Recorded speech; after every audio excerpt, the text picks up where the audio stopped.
పేరు శ్రీవల్లి రష్మిక. నేను 23 years old, Hyderabad నుంచి ఉన్నా. నేను మొన్ననే ఇండియాని బిలీ జీన్ కింగ్ కప్లో రిప్రజెంట్ చేశాను నా టీంతో పాటు. అండ్ మేము వరల్డ్ గ్రూప్ ప్లే ఆఫ్స్కి క్వాలిఫై అయ్యాము.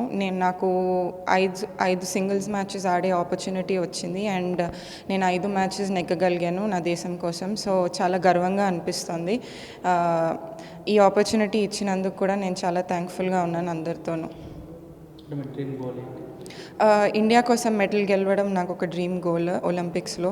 సో దానికోసం కష్టపడుతున్నాము. మీ సపోర్ట్ దొరికితే కూడా బాగుంటుంది. Thank you. సానియా మిర్జా తర్వాత మీరే ఉన్నారు, ఎట్లా అనిపిస్తుంది? అంటే ఇండియాకి రిప్రజెంటేషన్ చేసే వాళ్ళు ఎవరు లేరు ఇప్పటివరకు, మీరే చేస్తున్నారు. ఓకే, సానియా డెఫినెట్లీ మా అందరికీ చాలా పెద్ద రోల్ మోడల్. తనని చూసే మేమందరం టెన్నిస్లో బాగా బిలీవ్ చేసి దిగాము. సో చాలా హ్యాపీగా ఉంది ఇంత దూరం వచ్చినందుకు. అండ్ ఇంకా పైకి వెళ్ళడానికి ఎక్స్పెక్ట్ చేస్తున్నాం. కోచింగ్ పరంగా మీకు సపోర్ట్ ఏమన్నా? ప్రస్తుతానికి లేదండి. సో అందుకనే సార్ని కలవడానికి వచ్చాము ఇవాళ. So hopefully we get it.